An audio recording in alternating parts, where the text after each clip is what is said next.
Hey, good afternoon, everybody. This is Oz here for another edition of Oz Uncut.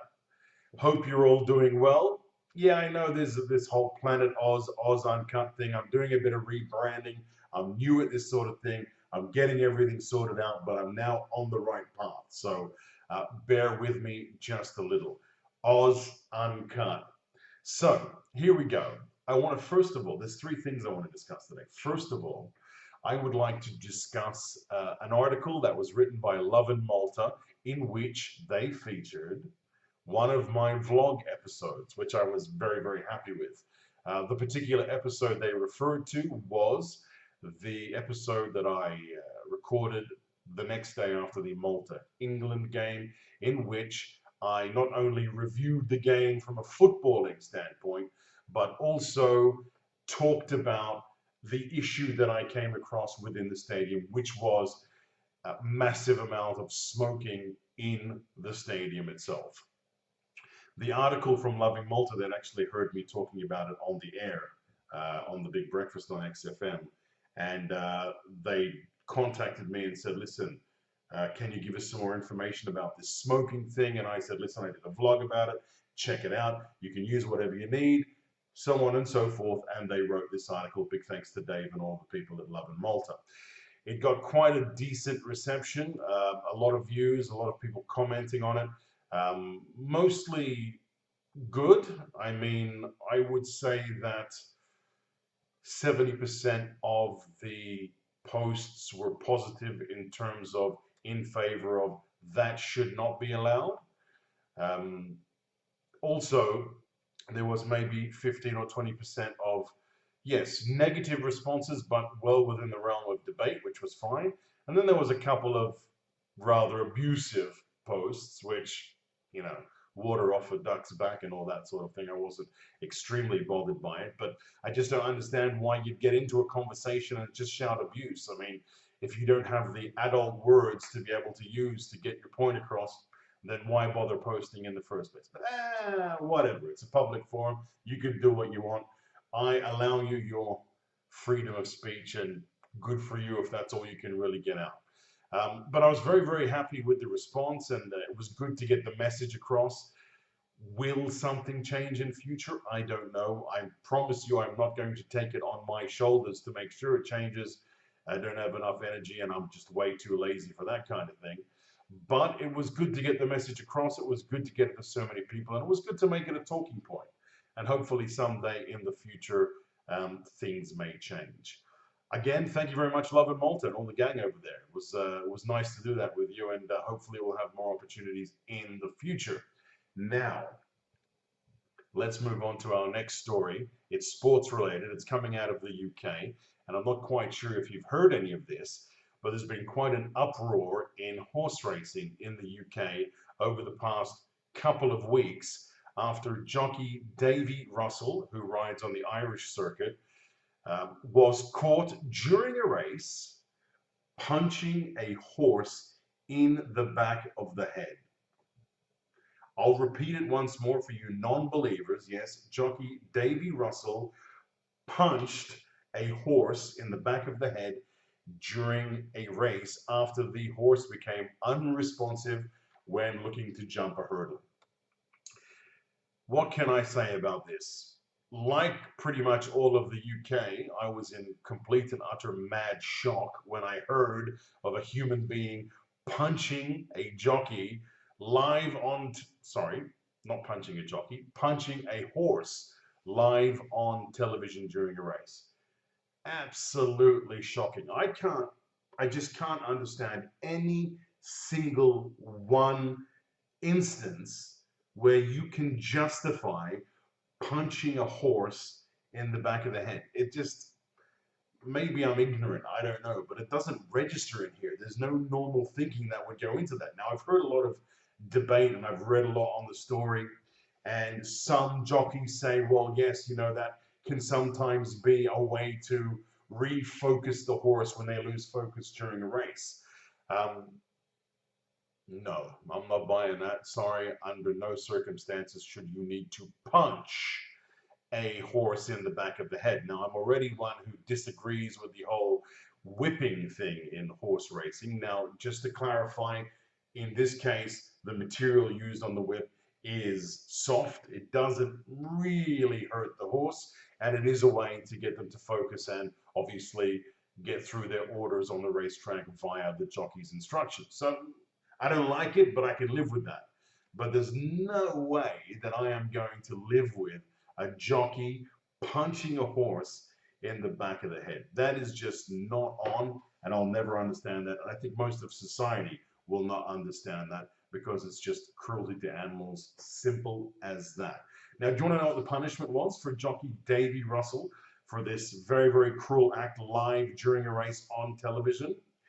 Jockey Davy Russell got a 4-day ban from racing after 2 hearings in which he was found guilty of blah, blah, blah, and he was banned for 4 days. Wow, he must have been so upset by that. It was a story that really got a lot of attention in the past week or so, and I listened to several stories and I read several stories about it, and I couldn't believe it, so I wanted to share it with you guys.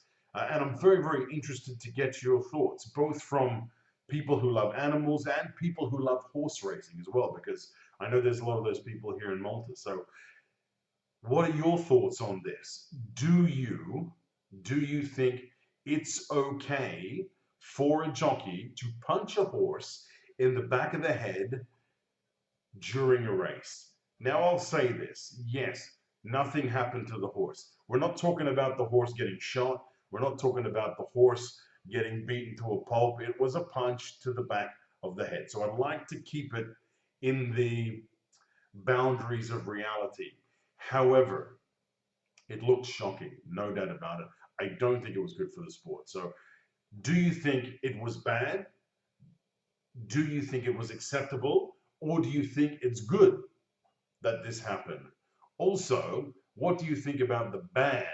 4 days for punching a horse in the back of the head. You'll find the little comment section here on my blog. Please get on there, comments on the blog, okay? Don't comment on Facebook or whatever. Get on the blog and make your comments. I want to see what your thoughts are on this, okay? Is it okay to punch a horse in the back of the head in the sport of horse racing? Or is it totally unacceptable? And if so, what should be the punishment for such a thing?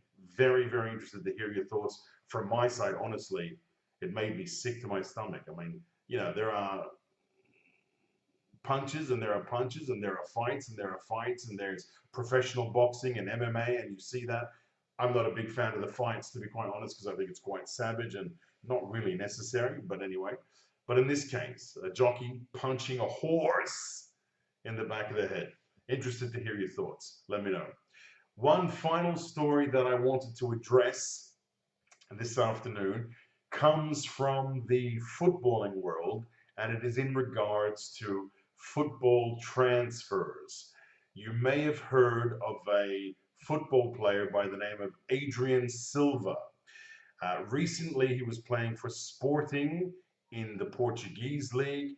He made a move to Leicester City on deadline day in a deal said to be worth £22 million sterling. Now, the problem is that FIFA have rejected the registration of the player based on the fact that they received it 14 seconds late.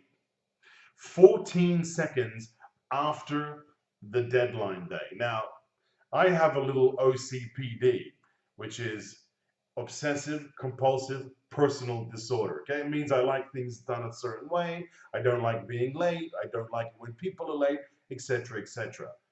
But 14 seconds, they are denying the registration of Adrian Silva to Leicester based on the paperwork arriving 14 seconds late. Now, I don't know, maybe I'm crazy here. Rules are rules. I get it. Don't get me wrong.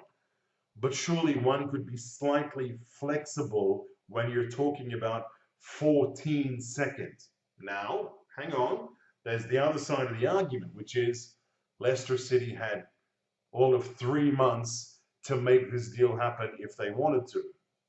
And of course, they left it to the last moment and handed in the paperwork 14 seconds late. So there's two sides to this argument. And that's why, again, I want your comments on this. Personally, I think it's a little harsh, and they could have made an exception in terms of 14 seconds. You know, it's less than a minute. They could have said, okay, we'll pass this through because it was pretty much bang on the deadline. But there may be people who disagree. Do you think perhaps that the deadline's the deadline? You've got that much time to sort it out, and that's your responsibility. And if it goes past the deadline, then it's done. But how do you calculate for 14 seconds? What if the guy who's receiving the paperwork, what if his watch is different to the guy who's actually sending the paperwork? What if there's a difference in the clock times? What if there was an internet problem with the guy who sent the email, for which he was waiting 45 seconds for the email to be sent? There's a lot of different factors that could have screwed the pooch on this one, that could have stuffed up the situation. So I think it should be a little bit of leniency shown here, especially seeing as now the player is in limbo and can't play until at least January, until they have another chance to register the player with FIFA. What's your thoughts on this? Should they have allowed him to pass this through, seeing as it was just a matter of 14 seconds? Or should they say, absolutely not, no way, deadline's passed, closed, you can't register the player? Very, very interested to hear your thoughts on these things. That's pretty much it from me. OzUncut. I'm going to do another blog probably on Friday, which will give some thoughts on the up-and-coming football fixtures throughout the weekend, especially in the Premiership, but also some of the big games from around Europe as well. And there are some things in the process at the moment where hopefully you're all going to like it in the coming month or two. I'll keep you updated on all that stuff. Have yourselves a great Thursday, and thank you very much for listening. Ciao.